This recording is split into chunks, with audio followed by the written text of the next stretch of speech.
This is not another ecom podcast. I'm Kaneshiro. Many sellers have been sitting in their living room, once a place of relaxation, and it suddenly became a mini Amazon warehouse around them, equipped with boxes and labels and products. Every corner is stacked to the ceiling with inventory. And the question isn't just about space at this point. It's about growth. It's about scalability and taking a leap of faith. When is the right moment to move from the comfort of your home to a professional warehouse? Today, we're exploring that pivotal decision with Caleb Vaduva, president of Spicy Products. Since 2017, Caleb's journey began from his living room, and now he's operating out of a 20,000 square foot distribution center just outside of Chicago. Spicy Products has now shipped over 1 million orders and is a testament to what's possible. You dare to dream big.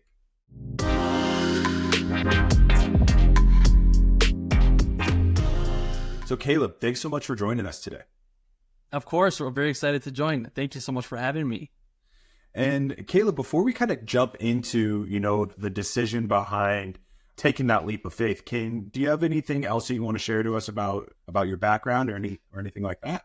Yeah, definitely. So my name's Caleb Vaduva, as Ian mentioned, and I'm actually Romanian, based in the Chicagoland suburbs. We have a very big Romanian community here. So a lot of Europeans actually reside in the Chicagoland area. So we have a lot of family, a lot of culture here. And so, as Ian mentioned, we started this e-commerce business back in 2017, and it started right out of a living room. And that's the facts. That's how it all began, with a small thought initially.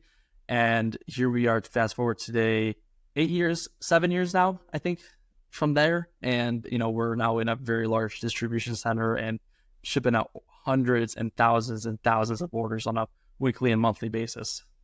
Yeah. So Caleb, that's quite the transition, for kicking something off in your home to eventually moving into, a piece of commercial property. And I'd love to hear a little bit about, from your perspective, what was the tipping point? What was the catalyst to make you decide to make that move from, your home into a warehouse? Yeah, no, that's a great question. So for us, when we first started our company, the business model we first started with was retail arbitrage, or online arbitrage, more commonly, as what we were more specifically involved into. So we were purchasing a lot of products from big box retailers that were actually going out of business, and we started to flip them on Amazon. That was actually how the journey started, even before 2017. Now that I think about it, maybe it was 2015. We started doing a little bit of retail online arbitrage. And I remember that one of the first products we've ever purchased and sold was a Craftsman bag sold from Sears.com. And they were discounts and they had some coupons going. And we ordered, I think, 200 or 300 units of this bag that was like $3.20, something of that nature. And it was funny because that was one of the first, bigger purchases we've ever made as a company. And it actually turned out to be one of the worst purchases we ever made as a company in the beginning. And the reason why was that we didn't really know 100% what we were doing. Now, we bought way too much inventory than what was actually, we were going to move. So it took us a couple months to get rid of that product. But it's always my favorite story to share because that was our first purchase we ever had, and we quickly learned from that mistake. And so the next purchase we made, I don't remember the exact product, but I believe it was something in the tools and home improvement industry, was a hit. We sold out within 2 weeks, and we didn't even expect that to happen. And so that was our first experience on the Amazon marketplace. Actually, probably that was 2016 when that first happened, actually. Okay. And so when you're making these purchases and you're ordering, 2,000 you're ordering hundreds of units, you're ordering that to that home. Is it coming in a bunch of boxes and getting dropped on your front doorstep? What does that look like? So that's actually a good question. So we had a mixture of a lot of that happening. Sometimes we would have, it was one of the first things ever. When I first got started in this industry, I didn't even know what an LTL carrier was. And I was like, what is that? And one time we made a big order with a company, and here comes this truck to our front door. And we're like, what is this semi-truck doing here? And here they are, they're delivering a pallet for us. And so imagine, working out of a home or an apartment and you get a pallet delivered right outside. What do you do with that? How do you even move that? And so that's where we had to experience, we actually had to break that apart and take the boxes off and then bring it over to the garage or the living room where we were going to open it. And so that was a big shock for us. And that was one form of delivery that would happen. But the other thing that we would do sometimes is we would actually go pick up at the stores. So we would put an online order and then go pick it up if it was within reasonable distance. Maybe they didn't charge us shipping. So that's how we would try to save a little bit of money and, go see if we can fit in the van or in the car, or whatever we could to get that product from there to our living room. That was the goal. However, we can get it the cheapest way, the fastest way possible. Okay. And so now you're at this point, you have a truck dropping off a pallet of goods, or you packed a van full, and now you're back at your home, the place you live, the place where you kick off your shoes and watch Netflix and chill. What was the point where you're like, I can't do this anymore? Like, this is not the way that I want to live, and this is not the way that I want to grow the business and talk me through that decision of saying, enough is enough. We got to find a place. And was it? It was when we had way too much product in the house. That was the biggest thing. We had no more room to move around. I mean, I have very vivid memories of us ordering hundreds of units of different types of products, light bulbs, bags, different types of things. And they were all filled on the dining room table or on the living room floor. And you're trying to just hustle it through and just get that product outside of your, out of your home, and hopefully to FBA if you're using that, and have those products start selling as quickly as possible. So for us, that turning point was actually a couple months right into when we started that journey. It was about 6 to 8 months, I want to say, where we just had too much product where we didn't have room to move around into. And we said, we don't have the storage for this. And this is, obviously not a great look for our house. We couldn't even have guests come over because we had all this product everywhere. So that was a very challenging time for us. It really affects that work-life balance, huh? Yes, definitely. Definitely does. Your home and your work is there all the time, and you have all this product over where you normally would eat breakfast, Right. So you probably carve out like a little space where that's now the space where you can sit and eat, and that's it. There's no flexibility. Or you can eat out of a box or something. Right. Just kind of make it work a little bit. Just don't spill on the inventory. Exactly. Okay. So this decision was made. Enough is enough. What did you do from there? Can you turn to just like Craigslist, or can you walk into an industrial park and just find something? What were some of the options? How did you find those options? And then ultimately, what decision did you make, and how did that look? Yeah, no, that's a great question. I think the advice I would give on that and what we did, we're pretty involved in our Romanian community we have. So if you have a community that you're a part of, ask questions to people. Do you know someone who potentially has a small warehouse space or office space or something that they could rent out to you, that you could actually start having your orders go there instead? And that's where all your product and inventory can go initially to. And so that's kind of how we approached it initially, is we started asking questions to friends and family that we knew. And, one thing led to another. We got connected with someone who we've never met, who we didn't know, and we started looking at different options. And it'll always help you a lot if you know someone, but that's not always the case. You don't always know someone, and you won't always find someone. So your next best case in that journey to find that space is Google. As simple as that. Google. Try to find something that's very close to you and, within a square footage range that you think you can afford and would be willing to take over, and see what's local to you in your area, and try to find a space that you can, grow and develop into. That's really interesting that you bring up square footage, because what are some, because when I imagine a space, like we were talking about not having a place to eat in your home. So obviously you need a place to, if you're going to move outside and you're going to move into a commercial place, in terms of square footage, you need to think about a bunch of different things, right? You need to think about the inventory, but also where you work and how to, I'm sure, pack and prep. What are some of those things that I need to look out for when I'm moving into that new space? Yeah, I think a couple of things, especially very early on, is to make sure that the space is going to be a good size for X amount of time. So you kind of set yourself goals or visions on how long you think you can maximize that space for, and really try to just stick with that space until it pops, essentially, until you have no more room and you need to move out of there, right? And that can come at different points in times for everyone. That can be within a couple of months. It could be within a year or two. So let's say you go from your house to a 500 square foot or 1,000 square foot. When we moved into our first warehouse space, I didn't even know what square footage meant and how to even determine what that looked like. So that's where we were at the very basics. What is square footage and how do we determine how much we even need?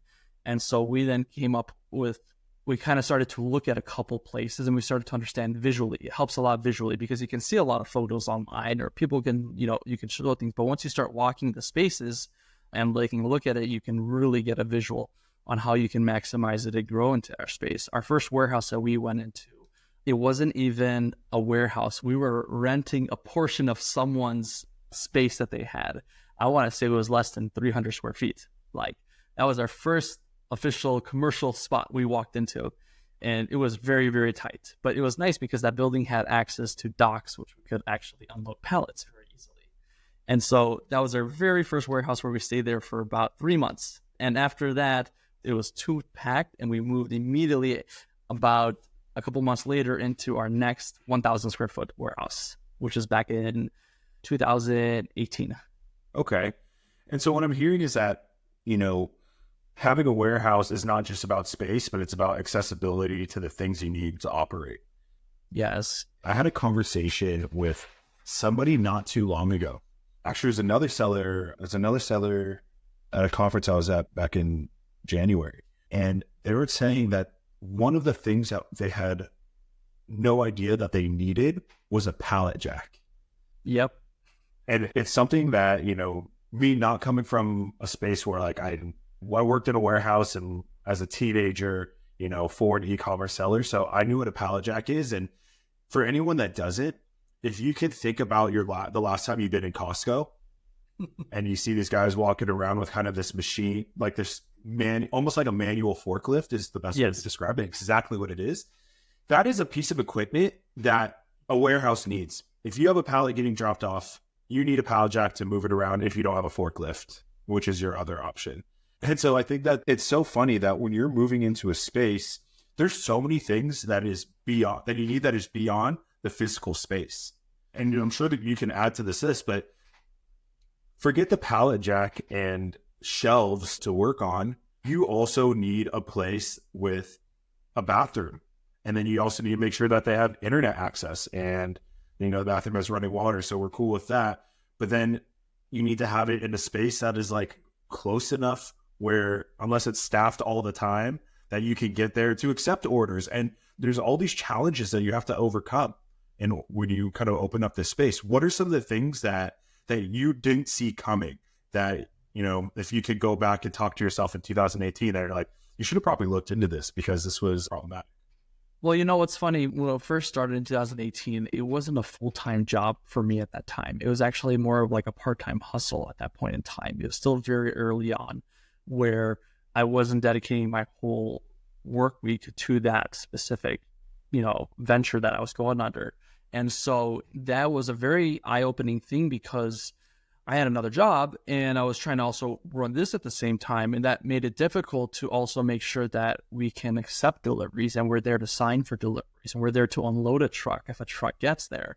And so those were one of the biggest problems we had when we first got into the space, is making sure that we're always there, right? You got to commit that whole time so that if a driver shows up or, a UPS or FedEx shows up and they need you to sign, you're there, or else that product's going right back, right? They're not going to deliver it.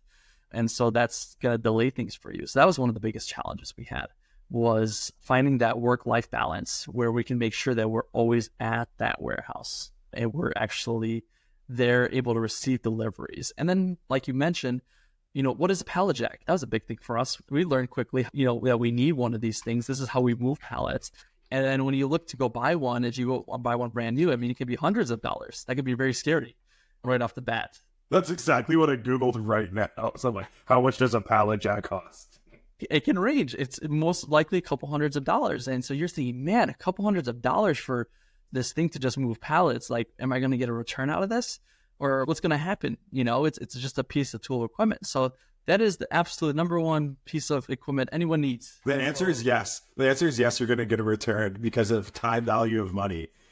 100%. Right? Because you have to pay either yourself or somebody else to break down a pallet and move it somewhere else. And if that takes them an hour and you're paying somebody, I don't know, 15, 20 bucks an hour, if they need to do that 10 times, then you just paid for the pallet jack, which costs them 30 seconds. That is, this whole thing on TikTok about girl math, that is entrepreneurial math right there.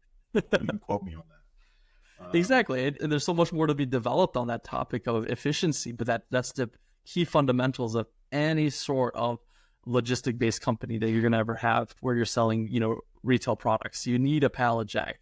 So that was one of the very first purchases we ever had. And do you still have it? We still have the original pallet jack. Did you name it? We didn't name it actually, but we did. It's funny because when we first started, the building where we were at, the docks were very far from our unit. It was like this big industrial park building. And to get to our unit, they had these very big, long hallways. So one of the things we would do whenever we would finish unloading a truck and go back was you can kind of ride these like a scooter almost. It's really fun. Yeah. And you can go really quick, really fast with these things, but you can also get hurt. So be careful. Yeah. Oh, dude. So that actually reminds me. That's so funny. So when I was 16, I was working for extended family. A cousin who had married in, his family owned an e-commerce business. Actually, it started off as a catalog business, and then they moved into having their own website.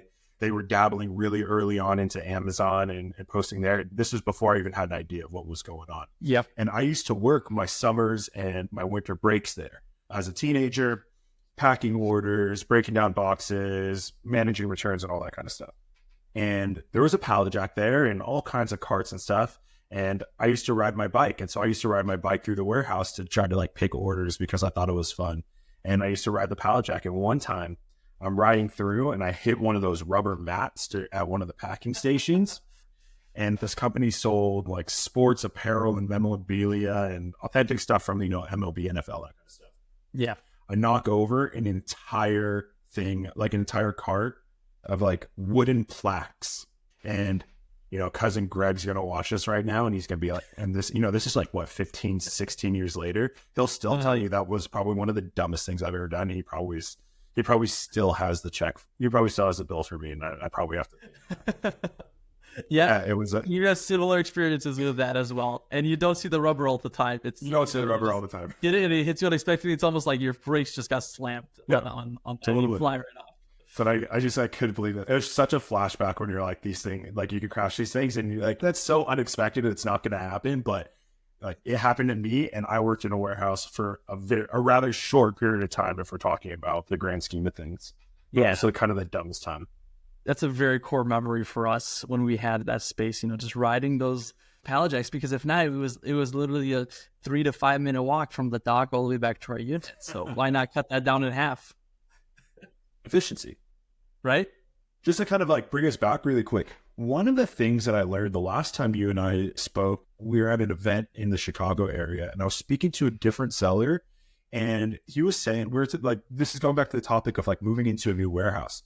And he made me aware of this idea that there's kind of a WeWork of warehouses, so to speak, where you get warehouse space and it has a loading dock. They have the pallet jacks and the shelves and everything.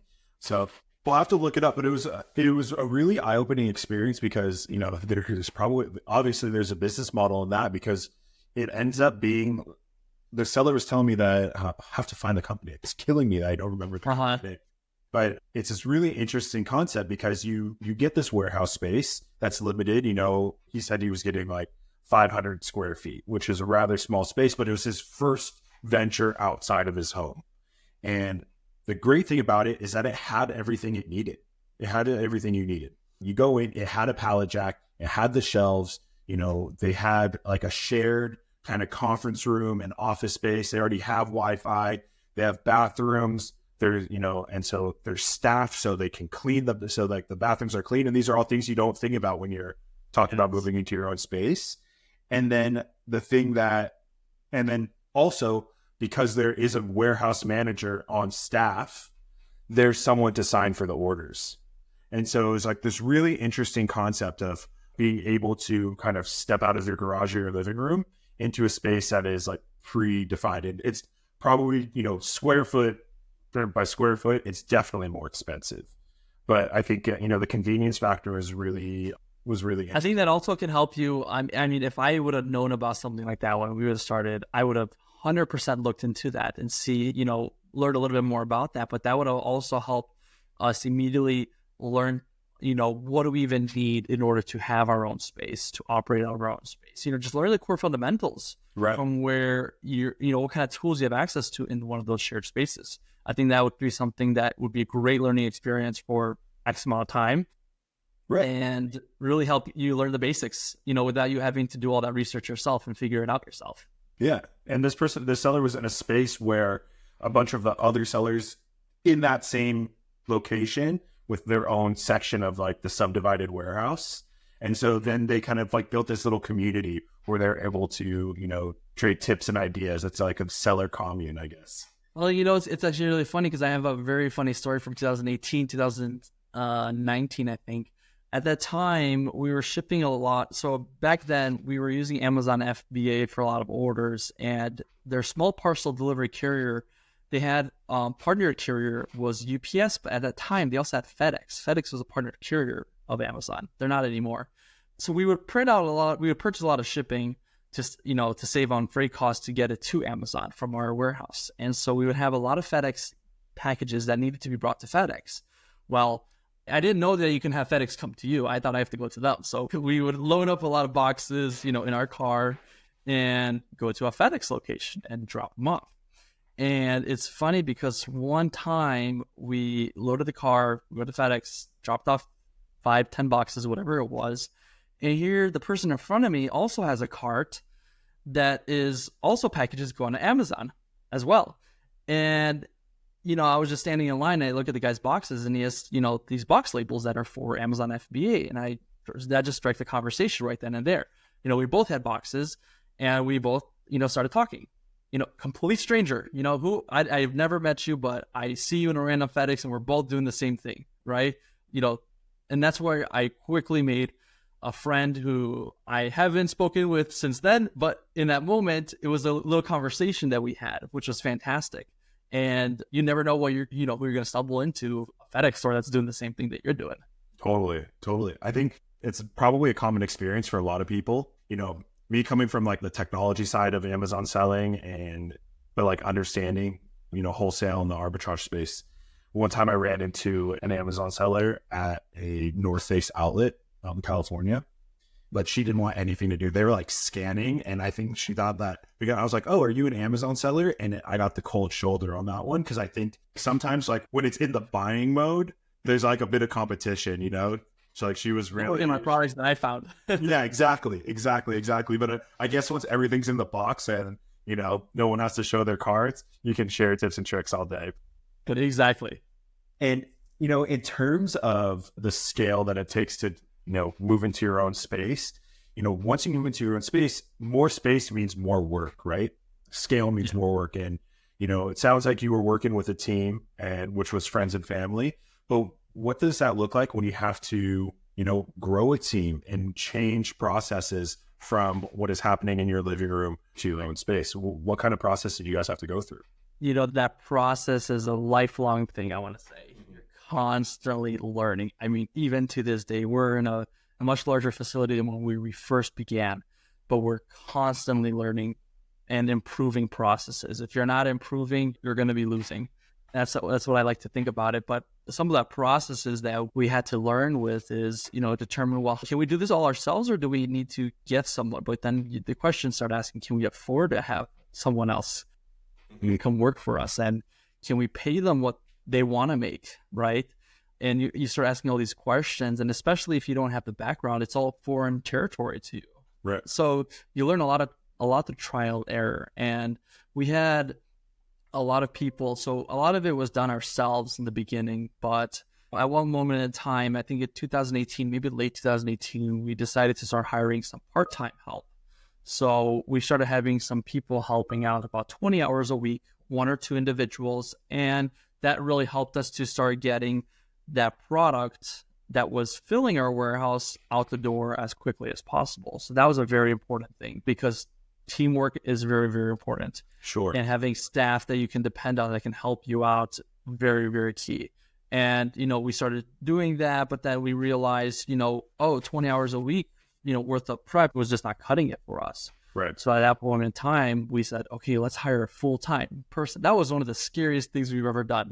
Let's hire someone full-time who's going to work for us and who's going to depend on us. And we're going to make sure that we have enough work, because you have that fear. Are we going to have enough work for them? Right. Are we not going to have enough work? Right. And so for us, it was all brand new experiences. Yeah, because it's not very scary to dive into. Totally. In that moment, when you hire somebody on, you're responsible for them putting food on the table. And so you want to make sure that when you're bringing people on, you're setting the expectation that they're going to be working for you, that this isn't just a short-term thing, so they can, plan their lives as well. I think that could be terrifying, coming out of the gate for sure.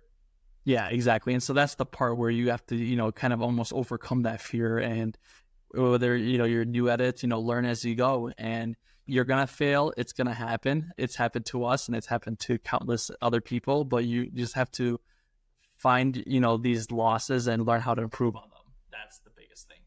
Totally. And so it sounds like to me, when you're going into this process of like hiring a part-time work, because what's the reason for hiring part-time work is that you are trying to accomplish like these repetitive tasks, things that, don't necessarily need to have too much problem solving involved, but take a significant amount of time. And so it sounds like the decision there was, let's get someone in there to take care of those tasks. And you start to develop a process. And then once that goes well, you move to a full-time. So you kind of dip your toe. And is that, if you had to do that again, would that be kind of the process that you would go through? 100%. If we were starting from scratch, we would get someone part-time, see how they perform and how they accomplish. Do they like the work that they're doing? And just see how they are as an individual with the process, whether you're having them do some sort of prep work or whatever other sort of task you are, dip your feet in with them, especially if you're brand new. At that time, we weren't going through any sort of major interview process or anything of the nature. We were almost trying to find someone who could come work with the hours we needed at the pay rate that we could afford. So we'll take anyone at that moment in time, almost. 2 legs and a pulse. Yeah. Yep. So we would, whoever would be willing and able to come help, it would be great. And one of the frustrating things we had when we were part-time workers, we had so much product start coming into our little warehouse that we had to get out of here. And we had part-time help, and we almost did like a weekly schedule type thing. Mm-hmm. And it's because some people had a little bit more customizable hours. And, one of the hard things we had to go through, which, every business I'm sure has to go through, is people who say, oh, they can't make it anymore. They have some other commitment that came up that they have to attend to. Right. And so, as the owner of the company, right, the responsibility falls on you and the company to make sure that product gets out of here. So you have to deal with some of these days where you're expecting 2 part-time people to come help you that day, and they both can't make it because maybe they got sick, or maybe they have, some family thing or whatever happened, right? Things like that happen. It's reality.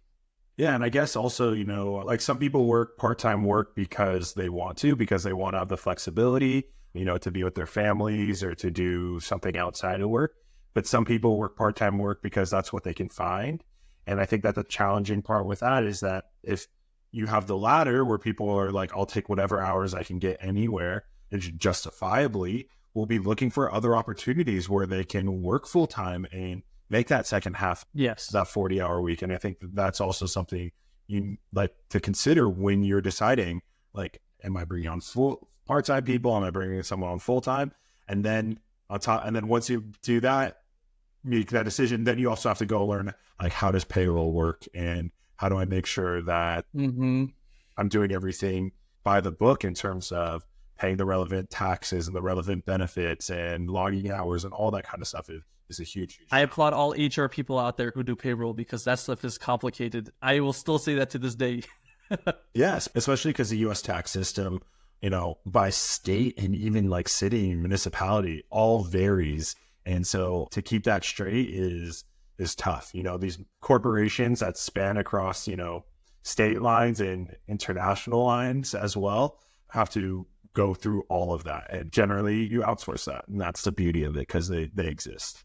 Exactly. So it's finding what you want to learn and what you can afford to learn. And some things, outsource that out to another company or whatever it may look like. That's a really great example you gave. Yeah. And so, as we kind of wrap up, I have two more questions for you, but I'll start off with one. This idea of moving out of your living room into a commercial space is a journey. And like you said, it kind of never ends. And I'd love to hear a little bit about like how this journey has impacted you from, both the professional side of Caleb, but also the personal side. Yeah, it's definitely been a journey on both, I want to say, because professionally, you learn a lot every single day on how to constantly improve your operations, constantly learn how to make employees happy. We have at our company, we strive to make employees happy.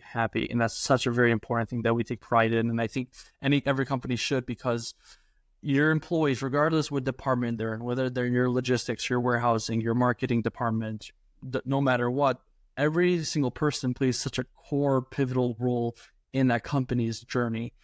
And I applaud all the pickers and packers out there in the world because they're the ones who are essentially getting those orders out the door. And without them, that company's not going anywhere. That product's not being sold. And so having happy employees has been such a key thing, right? Listen to your employees. Listen to what their feedback they're giving you, especially when you're starting off new and you're trying new things, right? Let's say you try something new. Does that work? Get feedback. Listen to that feedback. See how does that respond. Do people have after that long day of work in that warehouse, are they exhausted or are they actually happy? And maybe, you can start investing in machinery and different types of techniques to help alleviate that pressure from the employees to make that work day better for everyone. So I want to say on the professional side, constantly investing in your team is such a big thing, I want to say. On the personal side, I will definitely say been a lot of learning things, especially about work-life balance. That's a very important thing I want to say. That's very important, especially if you have a family and you have, kids, a spouse to attend to and take care of, right? You have to make sure that you're not neglecting everyone else also, right? Because a lot of hours can be spent in a business. You can work 24/7. I'm not exaggerating here. If you could stay up all day and all night, right? So personally, I've learned a lot on how to make sure that, I'm not overworking myself, but also making sure that I'm still giving enough time to the company and the company's needs. So I think that work-life balance is so key to, successfully, personally succeed. Yeah. I wholeheartedly agree. And, it sounds like that you, Caleb, are a completely different person, from 2016, 2017. And, there's like a lot of growing up that happens when you are really taking the leap, your living room into a commercial space, because now you have obligations to, these outside parties about the commercial space, and then bring on team member. Now you have obligations to them as well. It can be quite a challenge. And, like you said, I'm sure there's a lot to learn in that space, and there's a lot to learn when making that transition. So Caleb, before we wrap up, do you have any final thoughts or tips or tricks about that transition? Yeah, from your personal space into the commercial space and how to navigate that? My advice would be, if you're jam-packed out of your living room or bedroom or house, wherever you're working out of, take that leap of faith and get that warehouse space, no matter how small it is. It might be daunting and very scary, especially if it's something, very new for you, but take that risk. The best entrepreneurs are the risk takers. So be that risk taker who jumps into that space, and it'll work out. It'll be stressful a little bit. You'll probably be, a little worried, but it'll all work out in the end. So that's my biggest thing is I would advise take that leap of faith. Yeah, definitely. And at that point, you're probably already got your company moving. So it's a managed risk.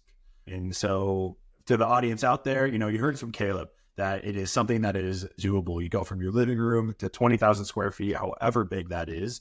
I don't know, but it's not something that you have to learn all in one day. It is something that legitimately takes years. So Caleb, I want to thank you so much for coming on and sharing your story and your experience with us. I even learned something, and hopefully the audience doesn't think we spoke about pallet jacks for too long. That was a great one. No, thank you so much, Ian. I really appreciate it. All right, everyone. So if you like this episode, please go ahead and like it on whatever channel you're listening to this podcast. And we will catch you next time on Not Another Econ Podcast. Thanks.